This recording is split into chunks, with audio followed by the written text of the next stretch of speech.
After nearly a year and a half of public outcry, Attorney General Eric Holder was forced to cave in and give up on his dream of trying terrorists in civilian courts. Instead, the 9/11 co-conspirators will now be tried in military tribunals at Guantanamo Bay. Now, Holder reluctantly made that announcement at a press conference yesterday that was dripping with arrogance. Watch this. And after thoroughly studying the case, it became clear to me that the best venue for prosecution was in federal court. Let me be clear. I stand by that decision today. Members of Congress simply do not have access to the evidence and other information necessary to make prosecution judgments. Let me be clear, and let me be very clear. Our national security demands that we continue to prosecute terrorists in federal courts, and we will do so.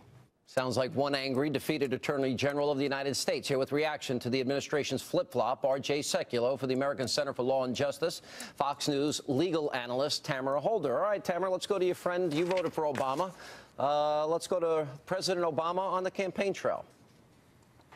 We are going to lead by setting an example for other nations about how we observe civil rights and human rights.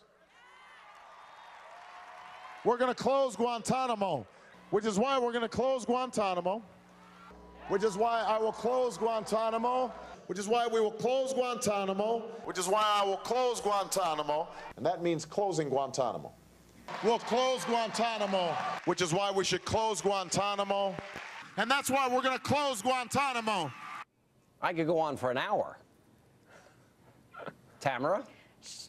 Sean. First of all, I think that you should give credit where credit is due. It is the right. It is the Republicans. It is the Republicans who wanted Guantanamo shut down, and they did not want anybody. Yes, they did not want anybody tried in New York City.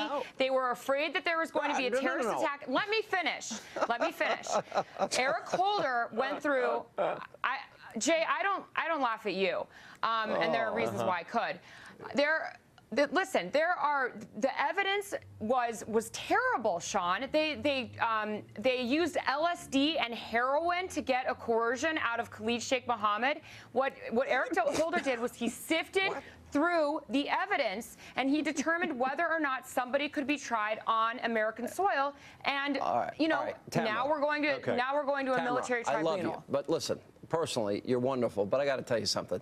That is the most convoluted interpretation that I've ever heard. Now, here's the bottom line. What is convoluted? Well, because basically they couldn't do what they wanted to do, and they had to finally acknowledge, without acknowledging, that Bush and Cheney were right. Jay?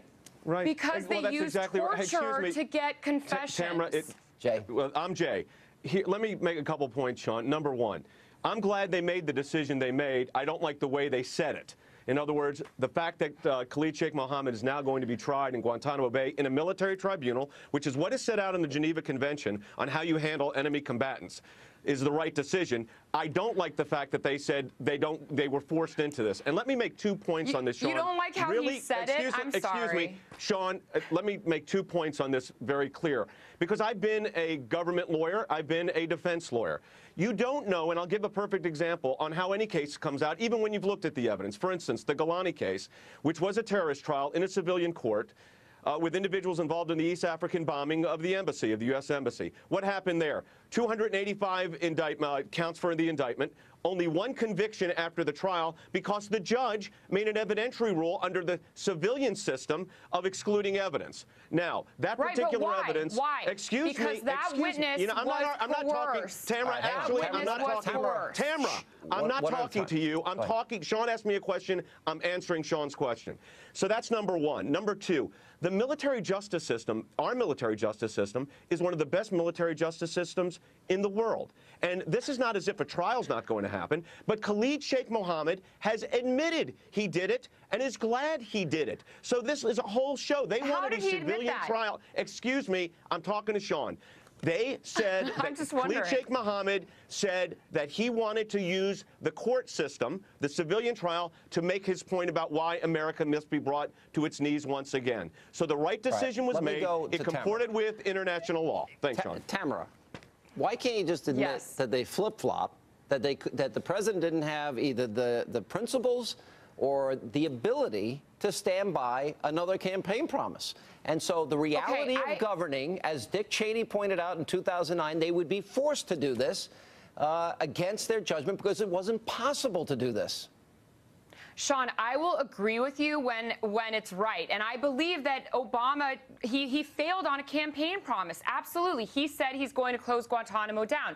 But at the end of the day, what did he do? He and Eric Holder made the right decision, the Department of Justice, not Congress, by going through evidence and saying, you know what, that test case, that African bombing test case, that was a failure. That's not what Eric Holder's saying. To military tribunals. Now, one more thing. Eric Holder saying the exact opposite. He actually said here that he stands by his position. Right. But of course he does, and I understand that, because terrorists should be tried under our laws and our system. They're but not in this citizens. type of situation where there is coercion and there is torture and heroin and LSD and people being forced to stand 18 hours in the water, those things are Sean, not going to hold up in court. The military justice system in the United States is our laws. The military justice system in the United States is our laws. It's adopted by our military, approved by our Congress. These are not laws that come out of the air. These are laws in compliance with international law, including the Geneva Convention. And what we did here, and I think Lindsey Graham said this correct today, excuse me, evidence from torture is not admissible even in a military justice trial. You know that. You know what the 2009 and 2010, and exactly right. Number two, and I think it's critical here, the military justice systems allows justice to go alongside of national security. You're not going to have that with terrorists in a civilian trial. This is very hypothetical, but let me ask you a question, Tamara. Let's say you're in a parking lot and you've got your child with you, and three guys run up to you, grab your child, you grab one of them, and the child is taken away. Would you not use every means necessary to extract the information from the third guy that you captured to find out where your child is?